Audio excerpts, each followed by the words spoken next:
You back? Yep. Sweet. Yeah. Anyways, the whole language thing is very interesting, and my proposal was to do what we did to the word hurricane and put an H on it. Yeah.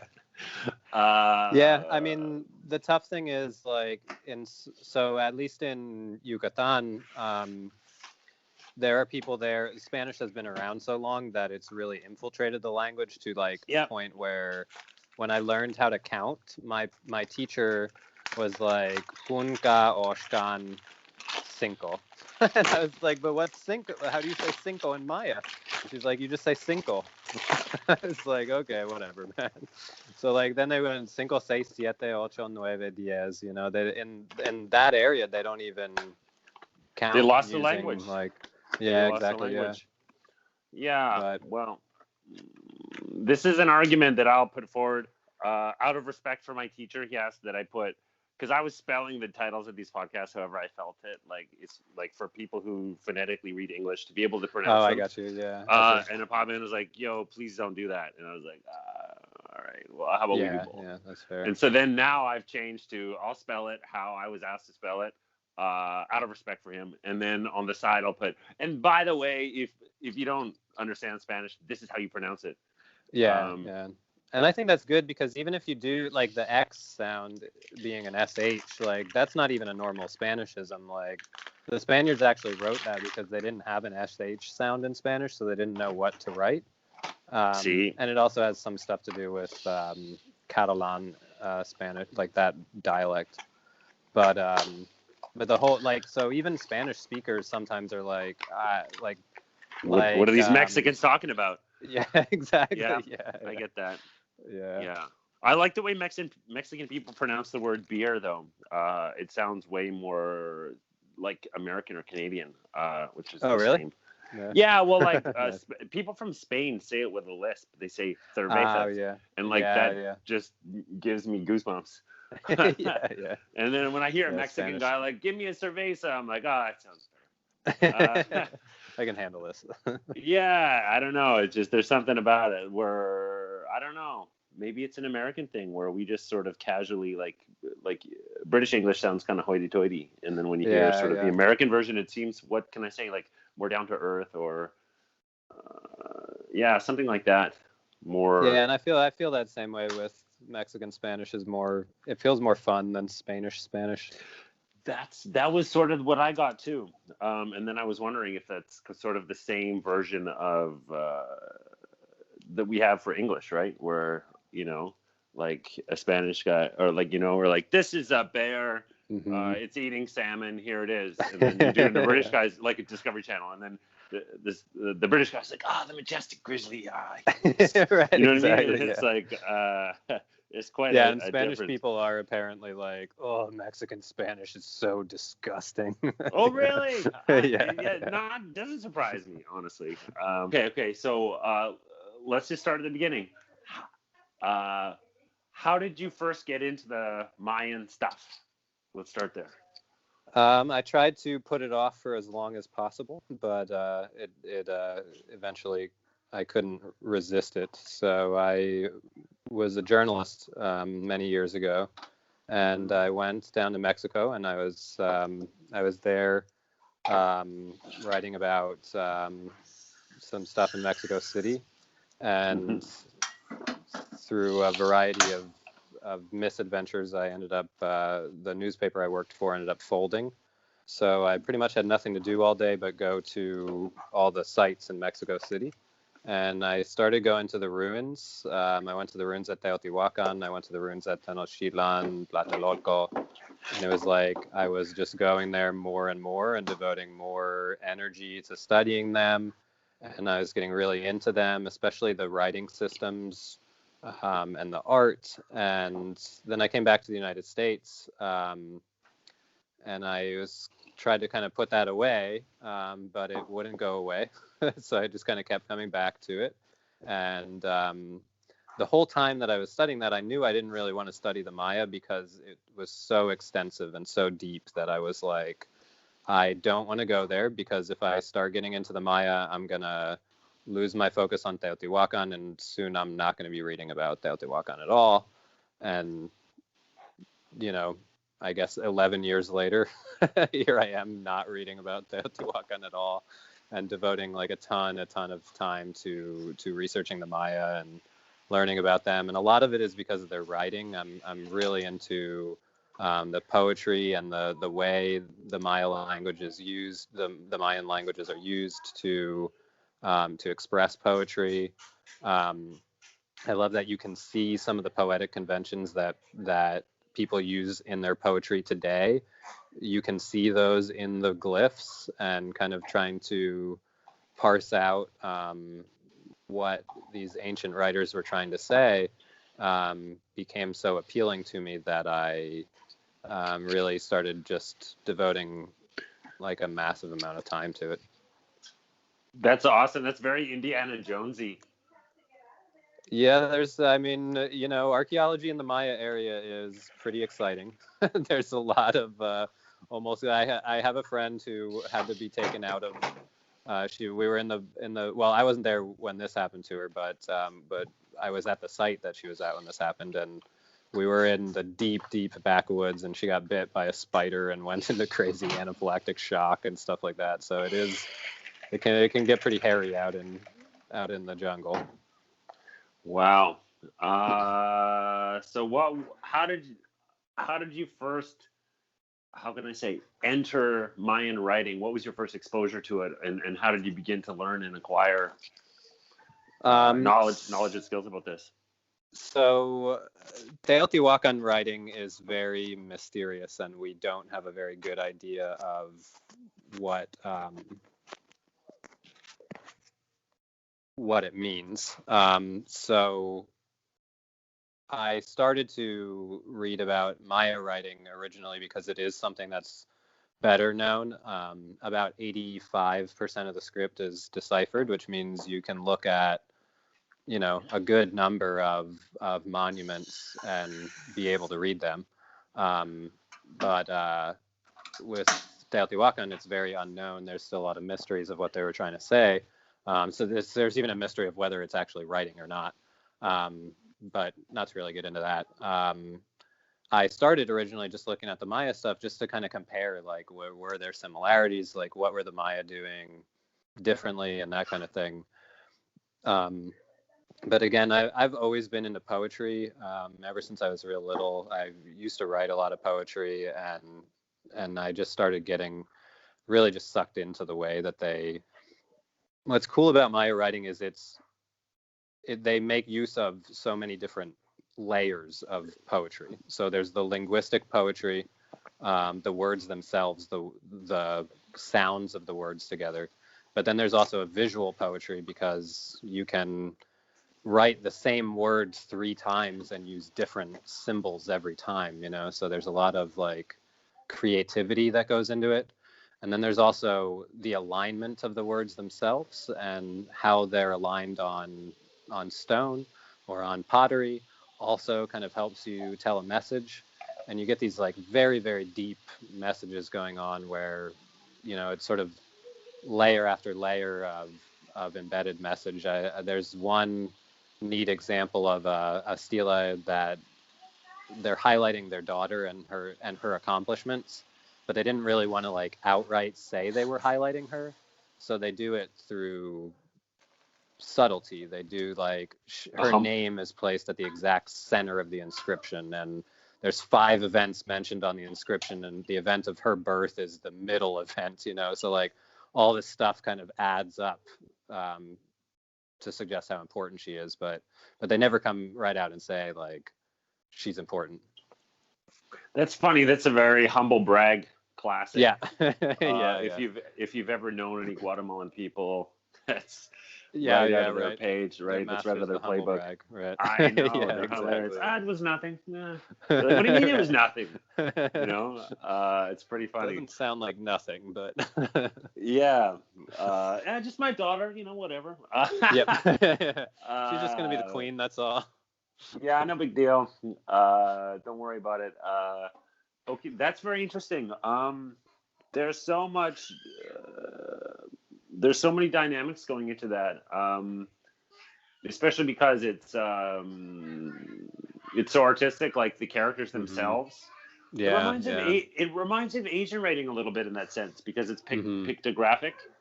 Yep. Uh, and so Yeah, you so can. there are some similarities, and I understand that even some of like the artistic conventions of sort of playing with That's it. the words a little bit, you know. I could even show you a picture. My wife is a calligraphy teacher, and Oh, wow, that's awesome. yeah, she has like a piece of calligraphy on the wall here, and the way in which she wrote it and the places in which she placed all the different characters uh, is part of the the artistic value of it. Yeah, I see. You know what I mean? Yeah. For example, Yeah. this is she wrote butterfly, and Okay. then I don't know how can I say it looks like a butterfly, sort of. Nice. That's Or the awesome. flight pattern of a butterfly, or something like that. And so there's so many layers to, to the. It's a piece of writing, I suppose. Hmm. Um, that's very fascinating. Yeah, it gets into this. We always think of writing as, I think, because you can write calligraphy in Roman characters, but it kind Sure. of loses a little bit of you know, there's less of a distinction between writing and art for the Maya. So like, or at least the No ancient doubt. Maya. No So doubt. like, even the words, they don't have a word for, they have a word for carving and they have a word for painting, but they don't have a word for writing versus drawing. So like, they make a distinction between carving something and painting it, but they don't make any distinction between writing something and drawing it. So I think that's kind of gets into what you're saying about like Well, the art of the words, you know. this whole idea that languages, they contain concepts, and so like they just have different concepts in us. It's not that they use different words for different things, but it's Yeah. just like their ideas are completely different, sometimes Hmm. totally different, not even talking about the same thing. Right. Yeah. um Exactly. Yeah. Yeah. The metaphors are, and that's another thing that makes it both sort of rewarding, but also very kind of a difficult process, right? Sometimes they'll use metaphors, and we just like have no idea what they're talking about. You know, there's an event from Palenque where it's like on such and such date the youths descended, and we have no idea what that means. You know, like where did they descend to? Where did they descend from? What were they doing? You know, we know it's an important date because they put it on like in a very important spot, but we just don't know like, you know, and that's one of the reasons that working with Apabian is really helpful for me because I start to see these things that are like, okay, well, this has a meaning, and you know, when you sort of tie it back to some of the ways things are phrased, like E being the Pathfinder, right? mhm. There's a date at or pardon me, at Naranjo where um, they were commissioning a new road, and that's the day that they picked. Why wouldn't they? You know what I mean? Like, Mhm. um, but if you didn't know the importance of that day and like how um, you know the meaning behind it, it would just seem like, oh, they just picked that day, you know. Um, November or whatever. right, exactly. Yeah, well, see, that even gets into that whole idea of what is a day, because they don't think a day is what we think it is. um Yeah, I mean that's like something, because there's this big argument in academia about like, should we use this correspondence or that one, or like what day was this actually happening in the ancient world? And then Apabian is like, well, it starts at sunset, which means that our whole any time like it could always be one of two possible days no, that's anyway, my because my what's number that? three, my novel number three does that to Hmm. everything. and Okay. uh and so anytime somebody says something, I'm like, well, maybe. And Right. so I especially saw it with like people started describing celebrities as this, that, or the other, or famous people, or politicians, or whatever. And they're like, Hmm. "Oh, this person is so much like that," and then I'll immediately my gut starts turning, and I'm like, I don't know if that person is Khan. It looks more like a cat to me, or I Right. don't know Yeah. if Yeah. that person's really Kia. It looks more like Camille, or I automatically put that element of chaos right injected into everything. Someone's like, this is set in stone. I'm like, no, it's not. Yeah, maybe not. No. Maybe it's not. I can't help doing that though, like, and it pisses off the people around me sometimes. Well, I think that's a Got thing. Yeah, right. I mean, my Well, wife you does would that know. too. You would know. Yeah, no doubt. Well, Well, it's funny where I just realized you said that your wife is Game, which means we're like switched around, right? Yeah, and your wife is number 2 cut, Yeah, right? she's got. Yeah, she's 2 cut. Yeah, so that's almost me, really close. Yeah, yeah. Which is pretty funny, and it speaks interestingly to the complementarity of the novels. Yeah, really, yeah. Right, like just the fact it's like, the same pattern. Go figure. Yeah. Right. So you're, but back to the glyphs. You're so fascinated by the depth of the, we could call it artwork or the writing or whatever, whether it's artwork or writing, I don't know, but it's cool. Yeah, well, I think that's important because as we talked about at the very beginning, so many people overlook all this stuff because they can't see it. Right, exactly, yeah.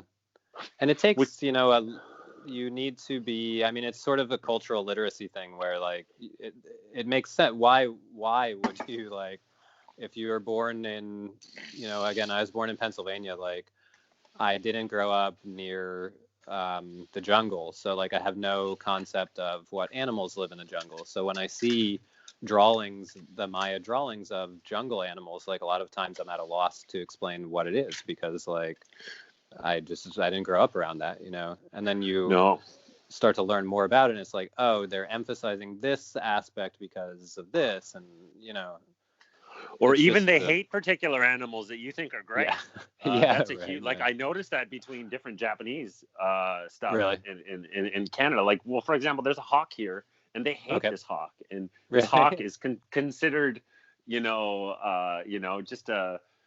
just a piece of shit. This fucking, I call them shit hawks. Wow. And yeah, it's really funny because like I grew up with this image that the hawks are so cool, and so yeah, exactly. You know what I mean? It's like an eagle almost, and it's like, so like, I mean, it's like you might, if you don't have an eagle on the dollar, you might as well have a hawk because it's the next best thing. Right. Yeah. And like that, their whole cultural idea on it is completely inversed. And like this is just a tiny example, but there's all kinds. Yeah. Or a snake. Absolutely. A snake. Some of these snakes are so lucky for them. Yeah, I've noticed that. That's how it is with the Maya. God too. loves it's you. Like, yeah, exactly, yeah.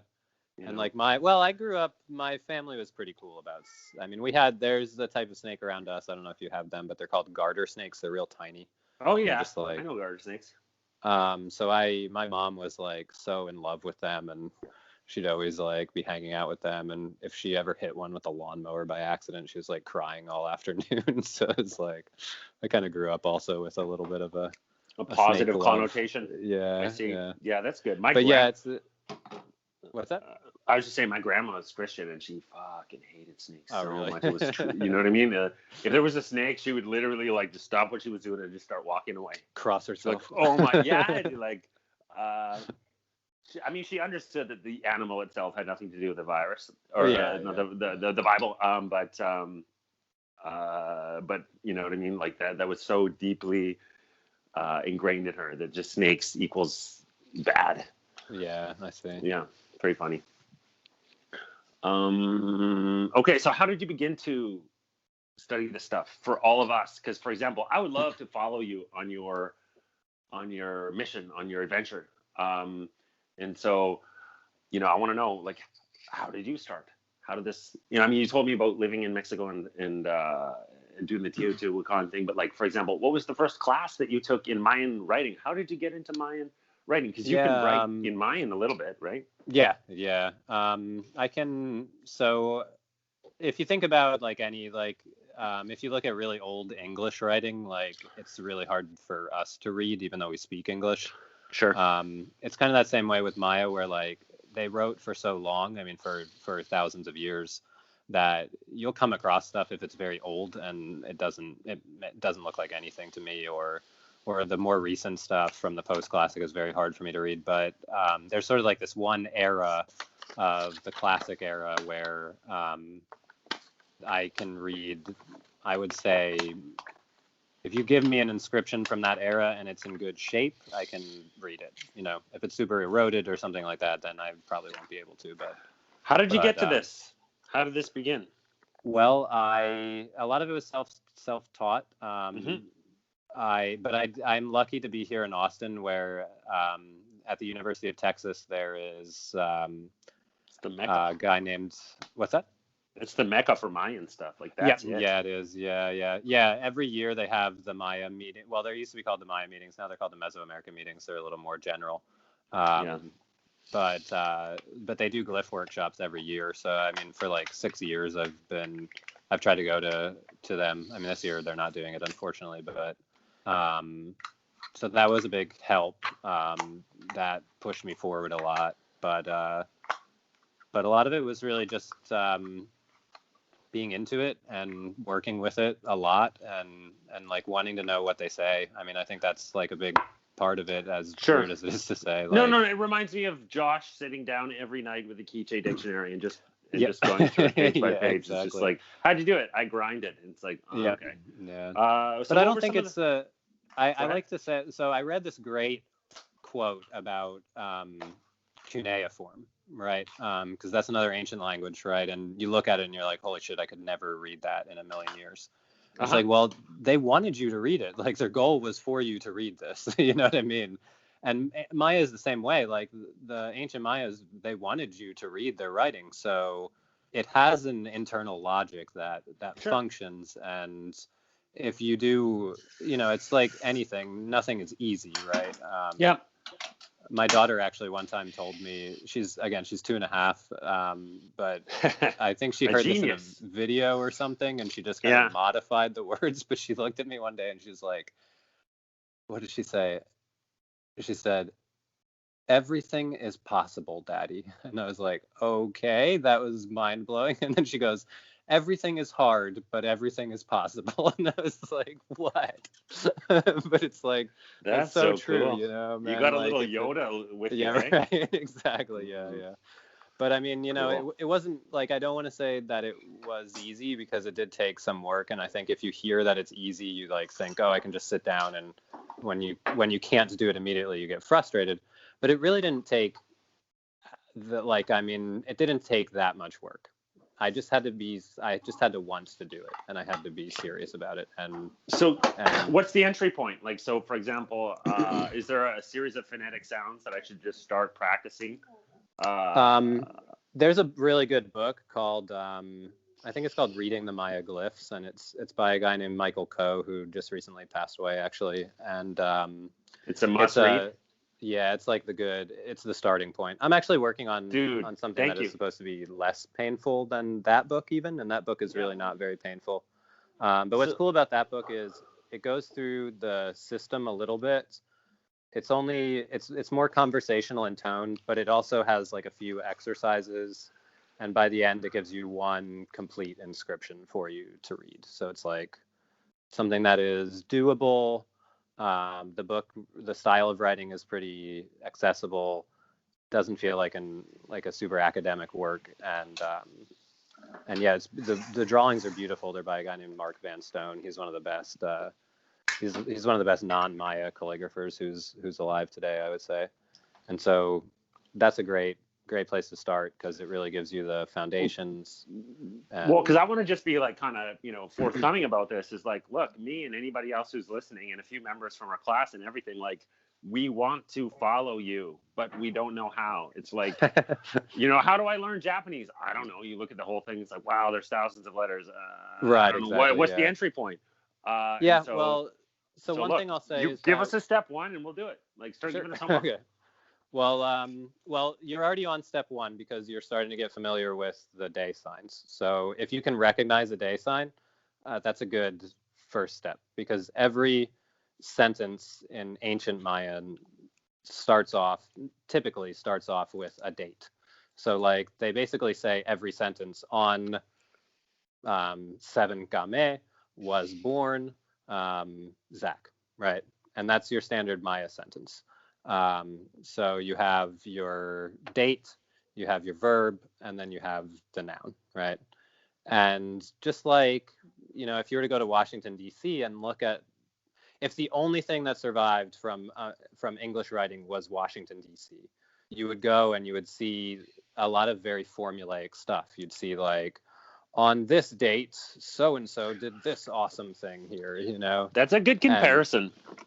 Yeah, and that's kind of what it is, because we see their political capitals, and like we're literally reading like, and Mayan George Washington crossed right, exactly, Delaware, blah blah blah. Yep, yeah, and they do a lot of Delaware crossing and a lot of beating up on each other.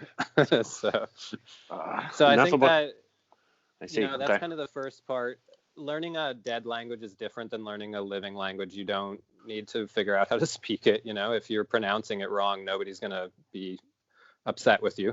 Well, it's weird because there are living Mayan languages, but they're not connected with writing. Right, exactly, yeah. But it would be cool to mend the bridge.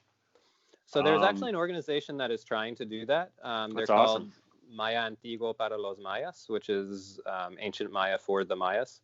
And they actually put up the first stela in probably 1,000 years with like a Maya inscription on it, just a couple of years back at a place called Coba, which is in Quintana Roo. So there is some effort to do it. And, Apabian has the friend who does the covers for his book. That guy's good. Yeah. His art is very nice. He's fluent in like the things that, like, normally he writes the titles of Apabian's books, but he writes them in the glyphs. So like the glyphs on the covers of Apabian's books are completely legible, I guess you would say. And like they have meaning, so that's cool. I mean, there really is an effort to start to bring it back, It's tough because it's so artistic. It's not like with like Egyptian hieroglyphs. You can program them into like, like a computer code, and the Egyptians would have arranged them a little more artistically than you can do when you're just typing them in a font. But you can't, that's impossible to do with Maya because it's just too, there's a lot of flipping. You need to make squares out of the blocks, or you need to make squares out of the glyphs. So like, it's kind of all over the place, you can't just type it, I guess. Makes sense. But yeah, so specifically, that makes it easier, in my opinion, to learn a dead language because there isn't the same stigma of making mistakes when you're talking to people. You just need to read it. So like, when you think about that, that means that if I'm reading an inscription and I recognize a word, I don't actually have to remember like, oh, is it tsap or tsak, or you know what I mean? Like, sure. I can forget that and still understand the meaning of the inscription. And then it's just one layer is removed, like, or you know what I mean? One barrier is gone. Yeah. It's not even there. Yeah. But on the other hand, there are additional barriers, and the main one is that a lot of inscriptions are eroded, which makes things really strange because sometimes you'll get into this spot where it's like, on this date, so-and-so did, and then you don't know what they did. Or like, on this date was captured so-and-so, and the who was captured is eroded, and you're like, crap, I need to know that.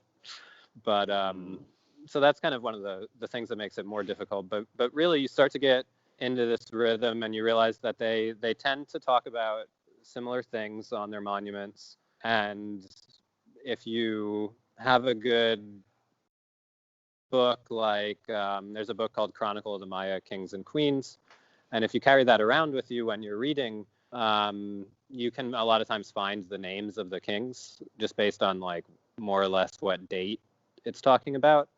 And then you can, like, they don't talk about most inscriptions, there are some awesome exceptions to this, but most inscriptions don't really talk about a whole lot of things. They mostly talk about when people were born, when they were seated into the throne, and when they died. And then there are a couple other events that kind of get mentioned here and there.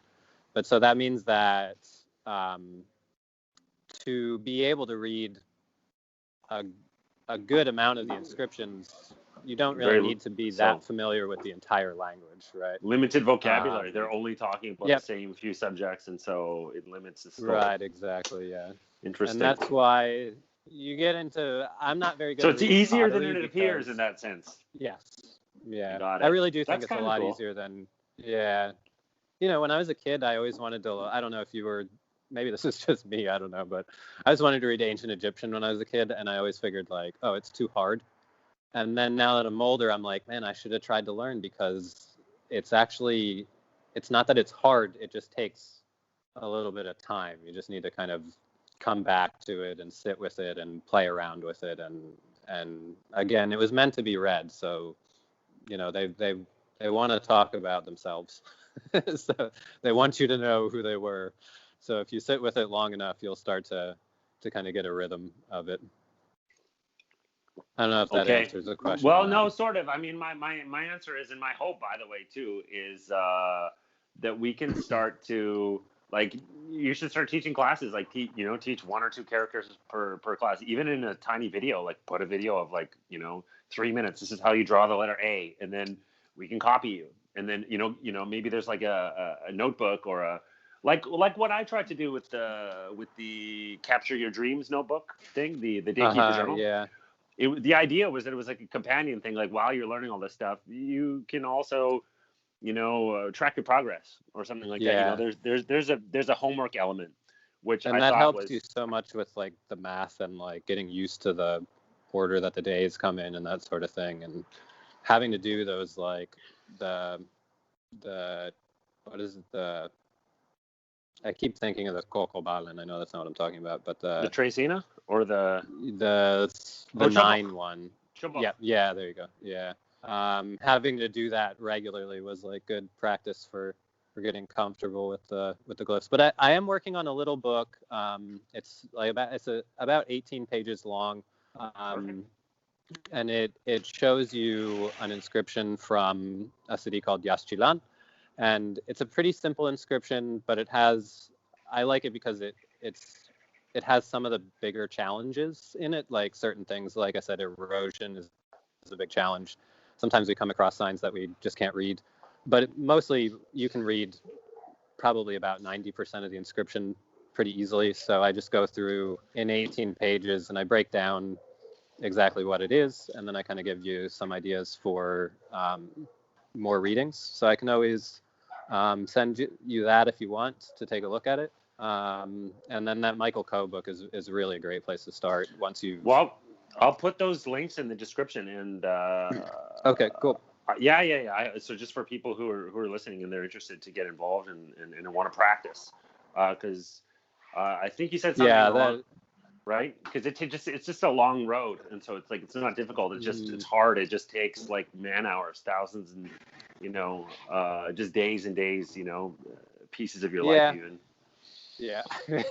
Yeah. Well, it has taken pieces of my life, but I don't necessarily know if it had to. I think that was more just because I really do like it. And, you get into a rhythm where you start studying certain folks and then you just want to learn more and more about them. And, some of them have not really been written about very extensively, or even if they have been written about, it's just kind of nicer to just see how they chose to describe themselves, Yeah, well, I hope that you become a teacher at the UMK and you can start especially in this international division, you can start to teach people. Yeah, it would be really cool to do. I mean, that's my hope is that I can do this, is that I can work with the glyphs in some way as a teacher. I think we should just start doing it. I mean, if you just charge, I don't know, like a very, very small fee, like you could just start teaching it tomorrow, and I bet you get 10 people or something, true. You know what I mean? And then like, what I'm really hoping for is that at a certain point we hit that exponential catalyst where all of a sudden 10 turns into 100, turns into 1,000, turns into, oh my God, we have to turn people away now. Right. Which could snowball, right? It could happen. And I have actually I've taught courses on how to write your name in Maya. I think that's kind of a cool thing for artists. That's a perfect entry just kind of getting the chance to play around. Yeah, I think so too. So I mean, artists, it's a good thing for artists because it's a different aesthetic.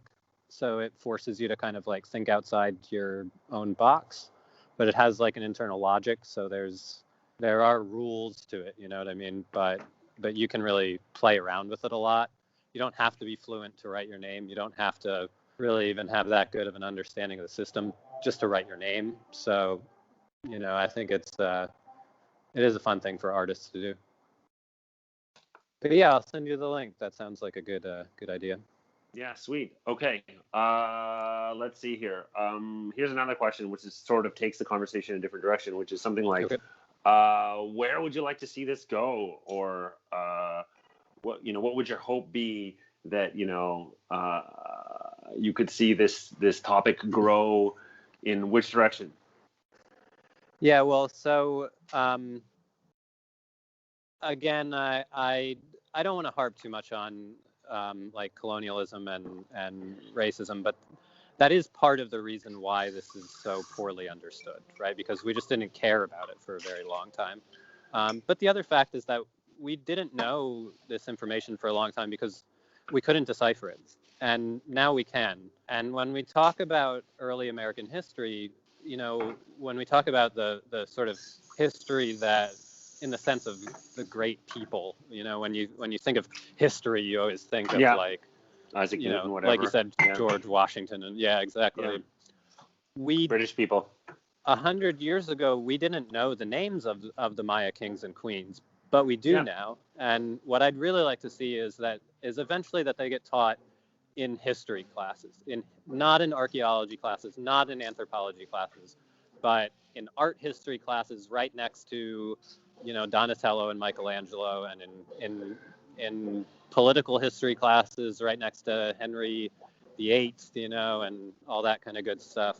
That's what I'd really like to see, because I think that's what would be fair both to contemporary Maya people to treat their ancestors with that kind of respect, and also for the folks who, I mean, they did a lot of amazing things, and even though a lot of their accomplishments have kind of been washed away with time, it's kind of nice to remember them, and it feels kind of good to, especially when you read somebody's name and you just think like, I'm not the first person to read this name in 1,000 years, but I'm one of the first people to read it, and it kind of feels like you're bringing them back a little bit, No, I can understand that, and interestingly enough, so I guess that'd be my hope, is that eventually. Yeah, no, I can appreciate that a lot. Basically, having the unseen become the seen, something like that, because it's unseen to most people. It's complicated. I tell you this, I hate the name Latin American. I think that needs to get thrown away. All these quote unquote Latinos at the border are all Native Americans, and I think the words that we use to describe the world have a great impact. And so, basically words allow you to see things, and if you don't have words for things, you can't see them. And so these millions and millions of Latinos are actually all natives, and that's basically goes unseen by everybody.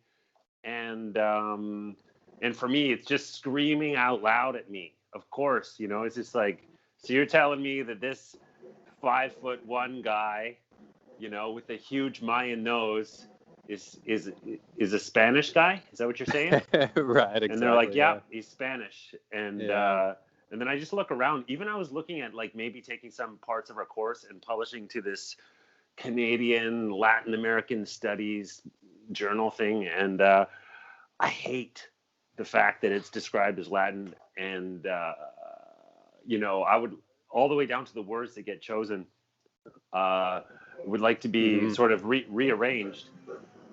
One of the things that really fascinated me about the Maya in the early days was something like, I was always told that Native American people didn't have writing, and then I discovered that they did, and then I discovered that it's quite complex and sophisticated, and like I had to fight for this information.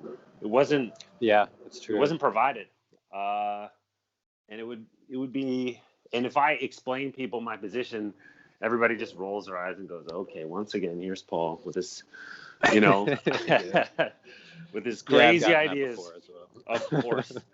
Well, even I was reading, a Papillon sent me some journal entry, and I was reading something like, it was an argument about, similar to what you were saying earlier, about how the poetic meanings of the inscriptions.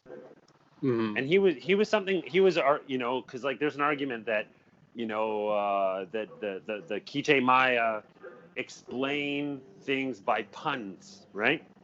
Uh-huh. And this guy was a very hoity-toity academic guy, and he was refuting that, going, "Oh, that's so immature that anybody would dare suggest that." And it just made me so like disenfranchised. Yeah. Yeah, I mean, Because there's an example of that is they have a glyph. It's derived, huliya, and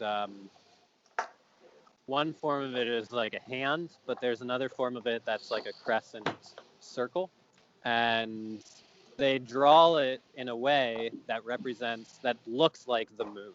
So visually, the glyph looks like the moon, but it means it arrived. And when they use it in calendar expressions, the thing they're talking about arriving is the moon. So it doesn't actually say the moon, but it looks like the moon. So that's like an example of, I mean, I guess because we have this idea that puns are like, a lot of times in English, puns are dirty or something like that, or they have like, or they're cheesy. they're dad But jokes. That's dad right, joke territory. exactly, yeah. But then Yeah. it's wrong. It's like his problem is possibly, I don't know since I haven't read the article, but it kind of seems like his problem is that he's thinking like, oh, puns are not serious, but it's like they use them seriously. I'm not saying they were joking when they portrayed the moon, but didn't say the moon, you know, but that was clearly a visual pun, you know, it was a reference to the moon in a linguistic way that was meant to connect you to that, you know what I mean? Sure. Well, I mean, it reminds me of the article, something like, or not the article, but the idea that the ancient Maya are absolutely separate from the contemporary Quiche. There's no connection whatsoever. And you hear this thrown around by people who aren't even interested in the Maya. Yeah. They're the authority on the subject, and like, Right, exactly. they don't even know what day it is today. Well, and they dismiss it with such. Sorry, go ahead. It's gonna, you know, they use that as a way of saying that, oh, the Maya people today aren't sophisticated, or that they aren't, you know, they don't deserve their land, or blah blah blah. And it's like, no, they are the same people, and a lot of those values that they have. I mean, I always knew that, you know, I've known that, but it's now obvious. studying the calendar Just look today, at it. yeah, it's constantly up in my face how similar a lot of the things that they said back then are to. I mean, like, people act like Christianity is old. Like, 2,000 years is small potatoes next to some of the Maya beliefs, you know? That's mean, true, some of these actually. beliefs have been going strong for 5,000-6,000 years. Yeah. Well, there's the other thing. It's like, you know, I had to uncover the fact that America, you know, is way older than it was explained to me. You know, I had to fight for that. And the reason is also very obvious. It's a land grab. And so if these people don't exist, if you, according to the words that we use, we can't see them, we can't see what they're doing, we can't see their history, we can't see anything, then of course, you know, that mine, I know that currently in Guatemala, mining is a big deal because, you know, they basically pushed all the people up into the mountains. And now all of a sudden the mountains are full of minerals, so we're trying to push them out of the mountains. Right, exactly. And it's just pretty obvious that it's just a land grab. And so, and I would go, for me, it looks obviously malevolent, but I try to be kinder than, you know what I mean? My first reaction. You know, my first reaction is fuck these people, and then I'm like, whoa. Easy now, easy. They're nice people. They just don't know, you know, and yeah, some of them are nice people. Yeah. Well, I mean, for example, when I talk to archaeologists, some of them too. I had a guy on the podcast once, and he was like a kind of a bigwig archaeologist guy, and like Oh, he okay. was such a cool dude, Hmm. and his hope, his end, his vision for the future was really similar to yours. He was fascinated by I can't even remember the dude's name. There was one character like named Skull Centipede, and he's from some city named Kulakmuk or something, Okay. and he basically described him as something like a Mayan Socrates or something like this similar version, and he was a king who had to do all these difficult decisions, blah blah blah. I can't Uh-huh. remember what his name Yeah, was. he was one Yeah, of the kings of Kalakmul, and yeah, yeah, that was a massive city. They were very important and did a lot of important things during the classic era, and clashed epically with some other cities like Tikal.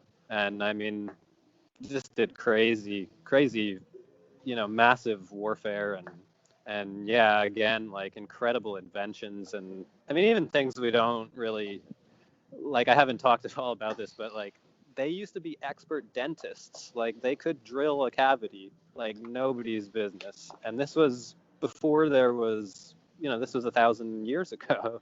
yeah. Um, but yeah, You know what's you know what's I funny did about actually that is want to. that when I hear that, like I'm not even a little bit surprised. I'm like, yeah, figures. Um, Right, exactly. Yeah, yeah, yeah, yeah. Of course they were. yeah, yeah, But I, obviously. I was gonna say, there are certainly there's sort of like three types of folks in archaeology. There are the folks who are just dicks, just like any profession. Yeah, And then there are the folks who are really good at their profession, but sometimes aren't so good at engaging with like the cultural aspects of their profession. So they know stuff, but they're also not really great at maybe like verbalizing it or kind of expressing it in terms of contemporary indigenous people. But there are a good number of Mayan archaeologists who, now that I've kind of started doing this deeper study of the religious values, I've been talking to some of my peers in ways that I was never able to before, and it's knowledge that they already had that they just figured, well, let's not scare the straights, like let's don't want to geek you right. out too much. No. But There's a big element of let's not scare the straights because it's yeah. sort of a taboo. I've been quarreled with over things like this.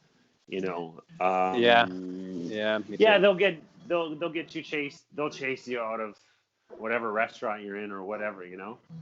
Uh, but in a way that's sort of a badge of honor. It's like the assholes hate me. Sweet, like it's not a bad thing to Right, to exactly. not have them on your Yeah. side. But it makes a challenge. They definitely will put obstacles in your way. Yeah, And and I always it's good figure, to it's about teaching the folks who want to learn, but yeah. even getting to the folks who want to learn is hard sometimes.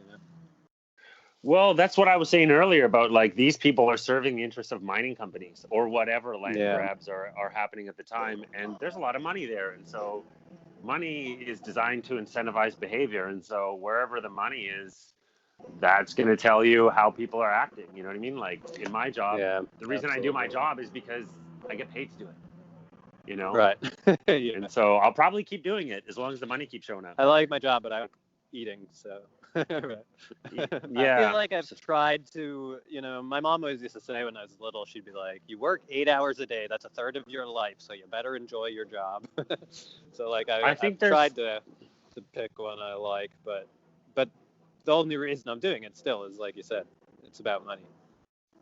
Yeah, yeah. Well, I mean, at the end of the day, like it's cool, for example, that you get to play in a field where you could say something like, I'm part of the University of Maya Kaqchikel, and they're like, oh, that's fantastic. I know what that is, and I know what it Yeah. means, Whereas Yeah. like, yeah, I wouldn't even. That's the other thing that's actually been a good experience for me is that the fact that I'm studying and doing all this stuff is all private. It's just for me. It's not for anybody else, Mm-hmm. and so I had to learn that, but it took me a long time to be okay with that, because I was fighting against the status quo or something like that.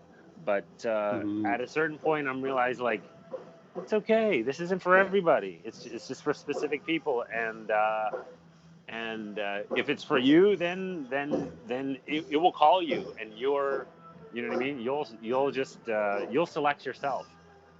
Yeah.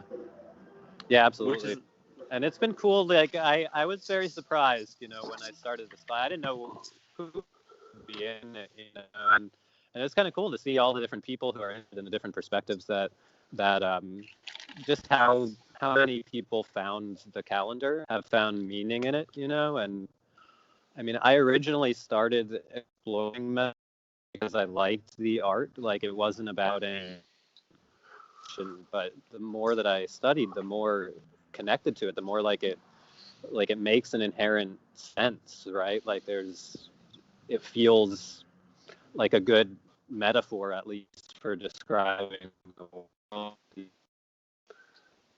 no. I don't know. Did I get you back? You sort of petered out there. You still there? Yeah, good. Oh, yeah. Can you hear me? Yeah, I got you. Almost. I heard everything. It just went like blah, blah, blah at the end. Oh. But yeah, for me, I just started. I found this thing, and I thought basically it made this proposition that something along the lines of time isn't really what you think it is. And I went, whoa, Right. yeah, I mean, and I put down the bong and I was like, oh my God. Right. And then I got this thing, and I just started hitting it with a hammer. So the first thing I did was I plugged my best friend into it, and I went, oh my God, this is my best friend. And my friends are such characters that their novels are so obvious, Yeah. So like one of my best friend at the time was Seven Wind, and I'm like, this person is always yelling at everybody, and it's just like that's why you had it at the time. and then I plugged it in, and it explained to me, your friend is always yelling at everybody. I'm like, no shit, yeah. And then the next one was 13 Eagle. It's my other best friend, and like these are from my old friends. And he was like, this is the laziest person you've ever seen in your life, except for they're brilliant. They're brilliant people, brilliant minds, but they're so just ridiculously lazy. And I went, that's him, to a T. And then I finally looked at myself, and then it was just like, you're kicking down doors always, Mm-hmm. And so then I hit it with a hammer and went, okay, wow, this is describing my situation. And then so I just started plugging the world into it, and I just kept hitting it and kicking the can down the road, and out of all the things that came and went, it just persisted over the decades now, or a decade and a half or whatever. And then I just started getting more and more into it. And the more I kicked it, the more it began to, how can I say, reveal the mysteries of the world, or describe accurately the world. And so, yeah, that's been my fascination with it. And I want to say one more thing, because I think this is sort of relevant, but it's another conversation altogether. The other fascination that I have with it is, to me, it seems to be a mathematical description of systems, something like that, or components of systems. And like the Maya have a phenomenally outstanding agricultural society. Their agriculture is unique. And for example, think about the impact that the chili pepper has had on the world. Yeah, I know, right. And the fact that nobody knows that it's Mayan, like every guy in India is like, oh yeah, Indian food's spicy. It's like only for 200 years. Yeah. Or Korean food is really spicy. It's like, yeah, just for the last like 150. Or you know what I mean? It's funny. I was just reading about somebody talking about. I think it was Korean food actually, and they were Korean, and they were saying about how it's a comfort food and how it's like everything, it expresses their culture so well. And I was thinking like how neat it is. Like, yes, that does express your culture, and it's also not from anywhere near you. Yeah, well, the thing that gets me is that, again, by design, it has to do with the words. Nobody's even aware that this exists. And I mean, the chili pepper is a great example, because like think about like before and after of world cuisine of the chili pepper. It's a night and day situation. Revolutionized food worldwide, and that's just one thing. The next one is chocolate. Tomatoes.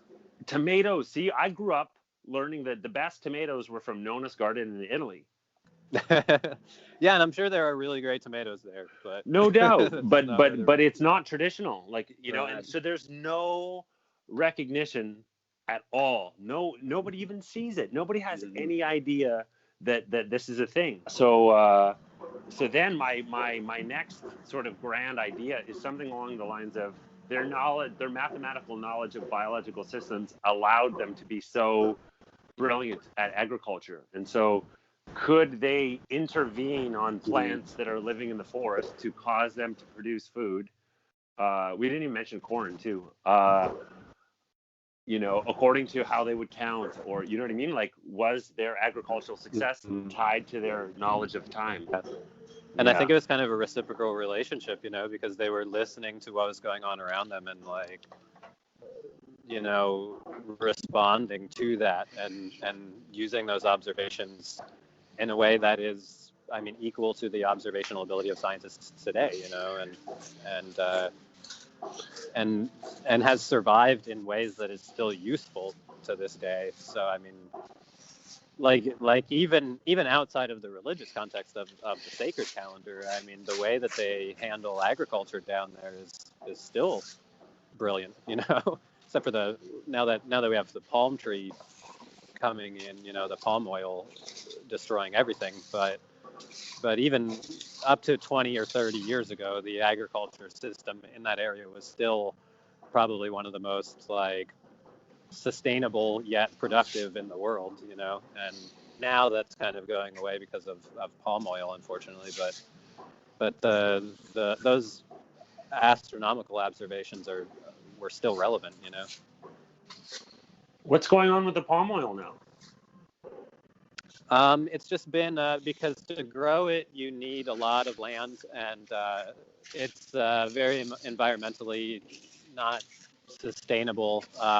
So it takes up huge amounts of land, and it drains the soil really badly. And there's also, it's mostly owned by large companies. A lot of them have connections to the U.S. Yep. Yeah, exactly. So yeah, I mean, palm oil has been pretty destructive to Maya culture in a lot of ways. You know, it's kind of funny, like, or not funny in that quotation marks, that the Maya managed to survive colonialism. I mean, they did. You know, there were Maya people into the 1700s who were still fighting colonialism. And then they fought the Central Mexican government for another 100 years.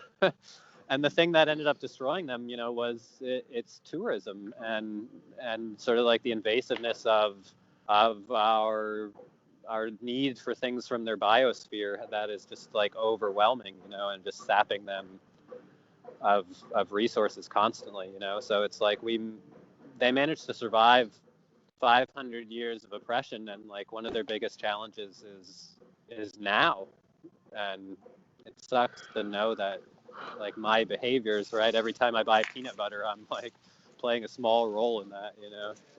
Well, it's funny because, like I was saying earlier, money incentivizes behavior, and so you're being incentivized to destroy them one drop at a time. You know, it's the death by 1,000 cuts sort of a model. Yeah, exactly. Yeah, and that's really what it seems like.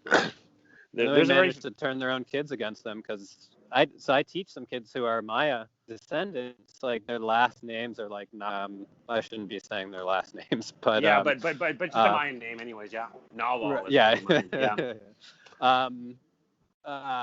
Anyway, their last names are Maya, and a lot of them don't speak the language at all, and if you ask them if they're Maya, they'll say things like, oh, my grandma is, and it's like, no, you are also. If all four of your grandparents are Maya, that kind of makes you Maya too, you know, but they don't want to say that because it's like, you know, like uncultured people are Maya, which is such an absurd, you know, just again, to read the literature from the classic era is so beautiful and so precise and so intricate, you know, and just to think that nowadays those kids think that they come from, like, people who aren't civilized is really pretty heartbreaking, I think. Well, that's also part of the narrative of something like, where did all the Maya go? Like if you watch the Discovery Channel, they're all gone. Yeah, I And know. like that's the exact same mission or purpose as calling them Latinos. Is the point is that they disappear, and if they disappear, which is the goal, then their land is your land. This land is our land. Exactly. Yeah. And so the thing that actually, another thing that really made me jump towards the Maya was something like, because like where I'm from, the British arrived there like 150 years ago or something, like really recently. And so there, you can really see the fresh tracks of the native people, and you can see the reserve systems, and these people are all on crack and homeless, and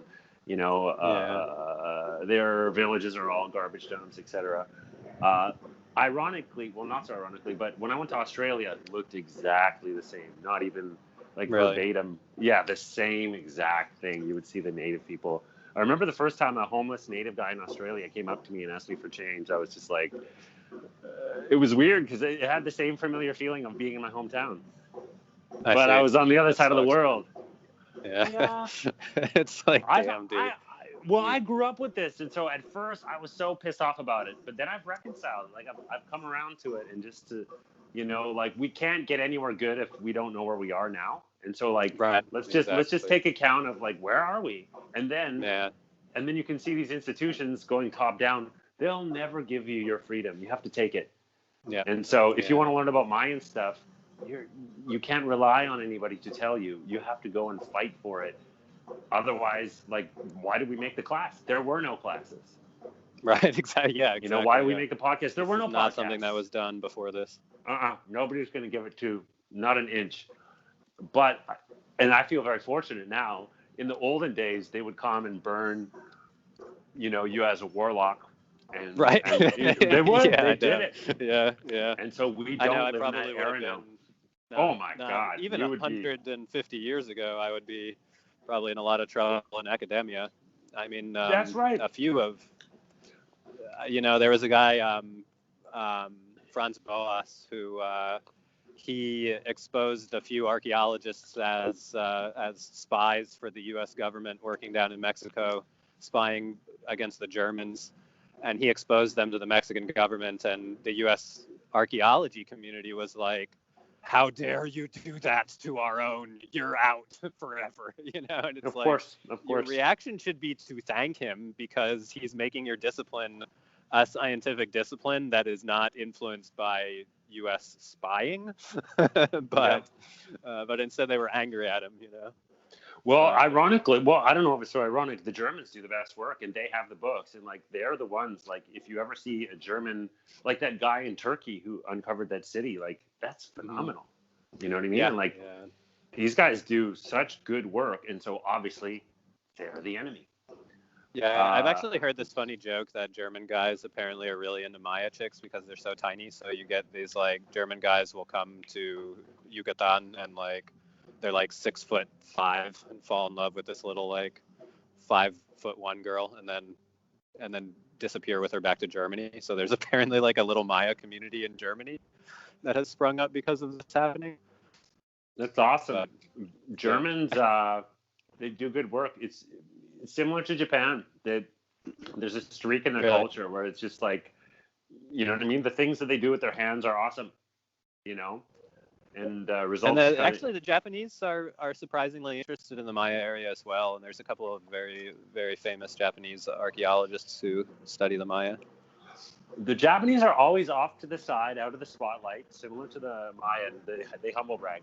If you do want to sit down and kind of like, I'm not sure yet of how I'd like to do it, but kind of like pick a few stories and share some specific stories.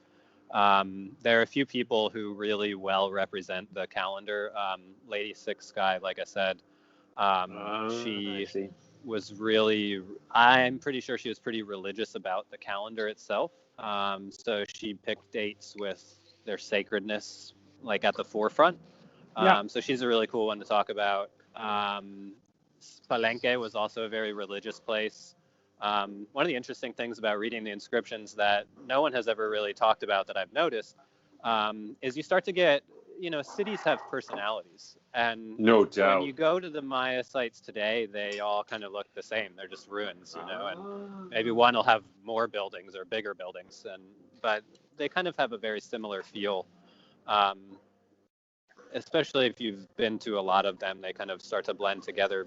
But when you read their inscriptions, that's when you start to feel the personality of the city, and you can kind of tell like Piedras Negras was a little bit more festive and partying, and they didn't really care. They don't mention gods so often in their inscriptions. They didn't really care about that stuff, But then you go to Palenque, and it's this very arcane language, and they're constantly connecting events from their own lives to the birthdays of deities during the creation of the world, and kind of this very like mystical religious sense to it.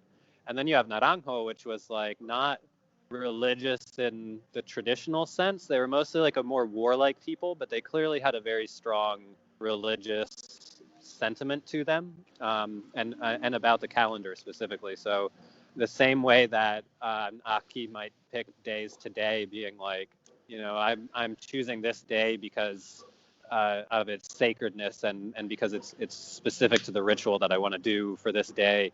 You can really see the people of Naranjo doing that a lot. Not every city was that into the calendar, that invested in it, but it's kind of neat to see these different, you know, to see the Yeah. personalities of the city is kind of on display that way. And so if you'd like to, one time, I'd love to kind of like maybe pick 2 or 3 like historical stories and kind of go through them a little bit and give you some of the background on them and some details about them. No, it would be good to just get this sort of, get it out there. Sort of my approach to this stuff, because it's literally like trying to eat a cow one bite at a time, and so Yeah. you got to start at the tail, and or something, pick a place, and then just slowly start chipping away at it. Yeah. And so I generally try to like, okay, let's start at the beginning, because it's just a logical place to start. Oh yeah, absolutely, yeah. And then so if we could do it chronologically, then we have some sort of an order to it. And so, for example, Okay. let's say, I really appreciate the imagery of you going to Mexico City, sort of being curious about the glyph or the ruins, and then getting there, and then now you're in the rabbit hole, and here you are 10 years later. Yeah, I am definitely in a rabbit hole. Yeah, no doubt.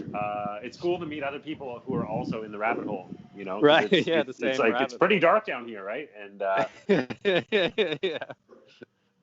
yeah, it has really been amazing, like getting to know you guys and realizing that. I mean, I don't know what I'm going to do when the class is over. Like, I feel like our WhatsApp group is definitely going to continue on beyond the end of our class. I think the class is just going to continue. I think that's what's yeah, going to happen. I think that might happen too.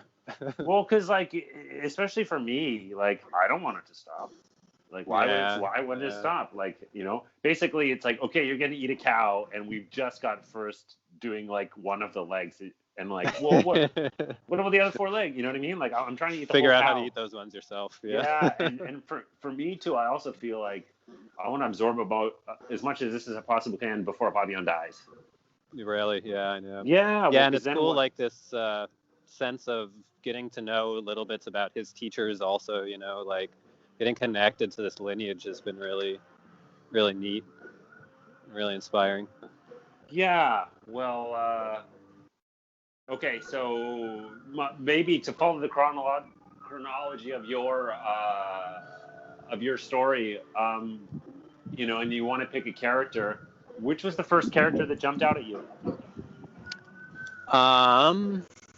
I would probably say there was a queen whose name we now think was Ishwinika Bahau, or Lady Katuna, is how it's kind of nicknamed. And she was pretty cool.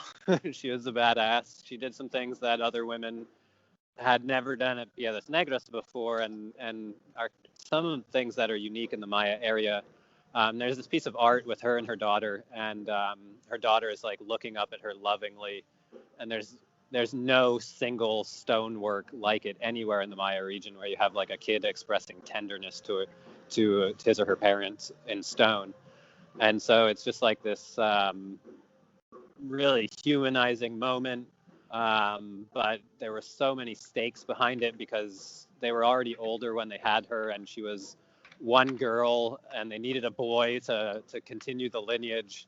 So they had to like show her off as super important, but at the same time, you get the idea that they did actually care about her. And I later learned that her dad's dad, so her grandfather, the grandfather of Khuntan Ak, he had a really shitty childhood, and he ended up acceding to the throne when he was like 9 or 10 or something like that. So his childhood was kind of taken from him, and it seems like he did his best to prevent that same thing from happening to his son and kind of give his son a good childhood. And then his son, in turn, tried to give his daughter a good childhood. But they were, you think of kings, oh, it must have been great to be a king, but there's so much political pressure and danger, and people want your position so bad that they're willing to kill you and your family for it. And different wars, different factions going to war, and it just seeing that one image kind of standing out among all this chaos and warfare and people backstabbing each other and Game of Thronesian politics, and then sort of seeing this little girl look up at her mom with a tender expression. Those were the first ones that really started getting into. It's Ishwini Kaba Howe and her husband, whose name is Kinich Khan Ak, I think. And I could be wrong. That might be his dad's name. But anyway, they were sort of the ones who really started getting me into it. And then from there, I kind of learned about different dynasties, but I've always kind of found myself drawn to that one piece of artwork. And then when I studied it from a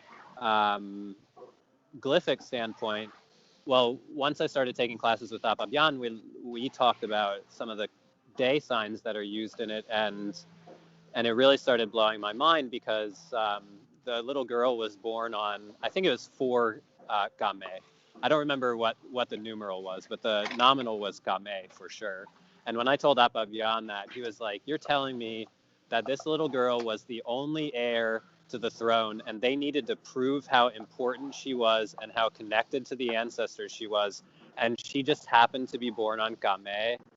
And I was like, "Why? Like, what?" And he told me what Game means, and I was just like, ever since then, I've wondered, did they lie about her birthday to make it seem better, to make her chances of getting onto the throne more legitimate, And we'll never be able to prove that unless through some weird chance we find like an inscription that has a different birthday for her on it. But I don't think that's going to happen. Yeah, you see what happens to never history happen, books in our era. Right. Yeah, Editing history is just human nature. It's just natural. Exactly. The thing that's supernatural is accurate history. Right. It doesn't exist. Yeah. It doesn't exist. Yeah, actually, that's kind of funny. There's another inscription from a different place where there's 2 different inscriptions that talk about the same event, and they were made less than 10 years apart, and already there's like factual errors coming into it. But yeah, ever since he said that, this was before I started taking a class with him. It was when we met at a midwife, like an event for midwives. And he just kind of laid that on me. I was talking about something else, and I just kind of brought that up. And he's just like, "Oh, well, she's probably lying about it." And I was just I love it. Apabyan's tihaj just comes out knife to the throat. It's like, your idea sucks. Boom. Awesome. And just realizing that again, we'll never know for sure, but knowing that that's a motivation that they had, and the amount of leaders who have that birthday, Kame, is just like so. It's like stretches the, there's 20 freaking day signs, you'd think. Yeah, exactly. So some of them are definitely lying about that birthday, and that's something I never would have thought. That's very interesting, actually. That honestly, that's my gut reaction to anything. And so whenever I, but just having like you can see that other people in your field, they can't see that at all. They're like, oh, this guy says he's a how, must be a how. Right, And, exactly. and you're like, well, looking at all the footprints that he left everywhere, he sort of looks like a lying douchebag. Right, exactly. Or yeah. you know what I mean? Or just, I mean, also you could just plausibly, announce a birth on a different day back then. There was a little bit of wiggle room, I feel like, that there kind of isn't really today, but So actually my original interpretation, I mean, I already can see that now. I already question everybody's birthday anyways. yeah. This is my nature. I'm always uncertain. And how can I say? And then, it paints a different picture along the lines of, well, did these people have an incentive to be dishonest? Yes. Mm-hmm. And yes, they did. Did they have the capacity to get away with it? Yes. Yes, they did. Okay, well, at that point in time, what do you think happened? Like, it might not have happened all the time, but it's just like leaving a bunch of money in a bad neighborhood on the table. Right. Yeah. It's just exactly. like, all right, did they have the incentive to take the money? It's like they did. And it's like, Mm-hmm. and did they have the ability to take the money? It's like they also did. It's like, okay, your money's gone. So how do you know? We can't prove that they did it, though. Yeah, that's true. Yeah. Well, that's kind of, I've heard that it's said that history is different than a court of law. Like, history is probability, whereas a court of law is beyond a reasonable doubt. So, like, there was a historical, Richard III supposedly killed, the young Prince Edward and his brother in the London Tower. And a court of law in like the 1990s, I think, went through the evidence and they said, well, we can't prove beyond a reasonable doubt that he did it. And the historian was like, that's true. You can't prove beyond a reasonable doubt that he did it. But he almost certainly still did it because like the, probability is different than that reasonable doubt, and it's sort of like you're playing a probability game, and I can never say for sure that Kuntan Ak lied about her age. I can never say for sure that Kinichkan Balam lied about her age, but I can make a pretty good guess. Yeah, or just you have to put it on the table as like you have to present both alternatives or something like that. And it's just like, well, this explains it this way and this explains it that way. Which one suits? Which one would you, it's your best estimated guess, suits the situation better? And it's just like, well, given, my judgment is something like, well, the incentive was there, the capability was there, and then whatever. How can I say? My original interpretation of all those dates were something along the lines of they knew how to conceive like babies on purpose on which day. Like, for example, like in a religious ceremony, in a religious way, but it's not religious, it's mathematical and biological. They precisely chose like, okay, we're going to have sex on this day and our baby will be born one full Zokin later, according to the priests, who are not necessarily priests as much as they are mathematicians. And so, and so that was my interpretation on it, was like and when I first heard that, it blew my mind. It was like, man, these people had such a sophisticated understanding of time that they would choose, like, 9 out of 10 times the leader's a how or something, like, you know what I mean? Like, that's really good accuracy, and so that was my interpretation. I don't know if that's true, but that's what that's what I thought. Yeah, see, one of the reasons that I don't know about that is because like Kuntan Ak is a good example. They were trying for like 20 years to have her, and so like I assume that like it was probably one of those things where like she was born sort of, turns out I'm pregnant. You know what I mean? And my phone's actually about to die, so no, it's a good endpoint. Cut off here. Let's continue at a different time. It was good to introduce, or to have you on, and sweet dude. Yeah. All right, have a great one. Have a good. Bye-bye. Bye-bye.